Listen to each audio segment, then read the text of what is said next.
Je suis particulièrement content de recevoir le prochain invité parce que c'est un collègue journaliste ici à la station. Et je ne le savais pas moi-même avant de me mettre au courant en me préparant cette entrevue. Russell Ducasse avait déjà son actif un premier film documentaire sur le phénomène du hip-hop au Québec.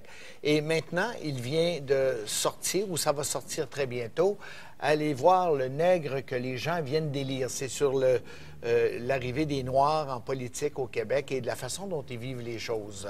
Alors, Russell Ducasse, bonjour. Bonjour, Michel. Si vous voulez, Russell, pour que les gens comprennent bien de quoi on va parler, on va voir immédiatement un extrait de votre documentaire. D'accord. Des partis souverainistes, que ce soit le Bloc, que ce soit le Parti québécois, n'incarnent aucune vision qui vient me chercher dans le cœur, dans le plus profond de mon âme. Dans le passé, je pouvais me promener d'une activité à une autre sans voir un représentant d'un de ces deux partis. Et depuis, je dirais, 2 ans, je ne peux pas rentrer dans aucune activité sans m'effarger sur plusieurs membres du Bloc ou plusieurs membres du Parti québécois. Ça me fait rire un petit peu. Chaque personne est libre quand même de penser et libre de ses valeurs. Alors, effectivement, il y a de plus en plus de membres et de politiciens du Parti québécois qui viennent au niveau des communautés culturelles. Pour une personne issue de la communauté haïtienne, c'est facile de faire référence au fait qu'Haïti est la première colonie à être devenue indépendante. Donc, c'est là un élément de fierté pour les personnes issues de la communauté haïtienne. Donc, c'est très facile de faire ce lien-là. Une fois qu'on a fait ce lien-là, t'es accroches quand même, t'arrives à les accrocher. Alors, ce film-là, c'est un cumul d'interventions faites par des personnes qui vivent en politique au Québec et qui sont issues de la communauté noire.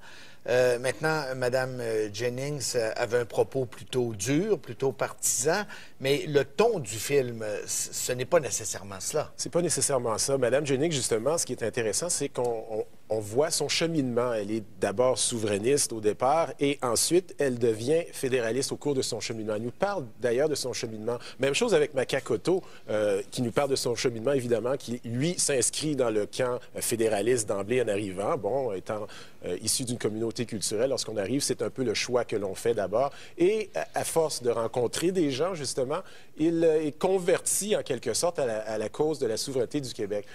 En fait, ce documentaire-là, c'est la campagne électorale de Christine Mitton, qui veut devenir conseillère municipale à la Ville de Montréal, en toile de fond.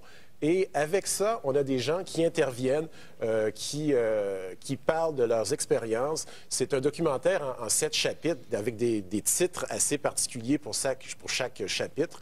Le tout premier chapitre est assez percutant. Ça s'appelle « Nègre ».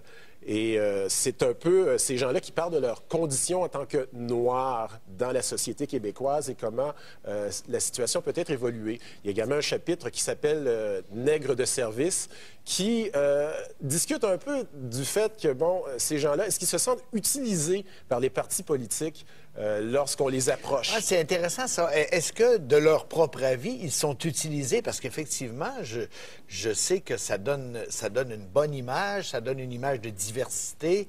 Le fait d'avoir une personne de couleur, par exemple, dans le caucus et dans des postes évidents, est-ce que eux, c'est leur prétention? Ils disent ne pas se sentir utilisés, mais certains commentaires qu'ils font semblent aller dans l'autre sens. Mais il y a un commentaire de Viviane Barbeau qui me vient à l'esprit, c'est lorsqu'elle dit m'utiliser serait mal me connaître.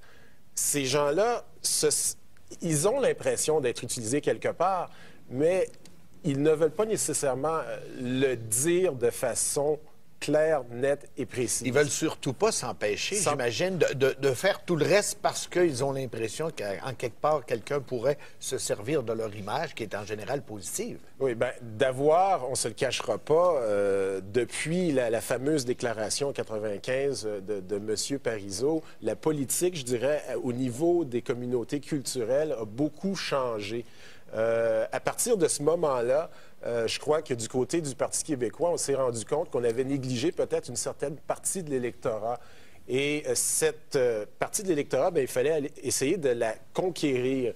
Et je crois que, d'un côté comme de l'autre, les libéraux, eux, avaient de leur côté cet électorat-là gagné d'avance en quelque sorte, mais ils veulent le conserver, eux, de leur côté, parce que la souveraineté du Québec, c'est pas comment je pourrais dire, c'est pas une mauvaise chose. C'est un débat comme un autre. Russell, à moins que je me trompe, dans la communauté noire, il y a une division qui est à peu près correcte dans tous les partis politiques. On ne peut pas les identifier. C'est ce qu'on apprend dans ce documentaire-là. Ce qui est assez frappant, c'est que c'est ni noir ni blanc, c'est pas tranché. On peut dire que à ce niveau-là, c'est un peu comme l'issue du dernier référendum. Moi, je dirais, c'est presque 50-50. Il y a beaucoup de gens qui épousent la cause souverainiste autant que la cause fédéraliste. Avant qu'on ne se quitte, Russell, il faut absolument savoir que le mois des Noirs commence en février. Demain.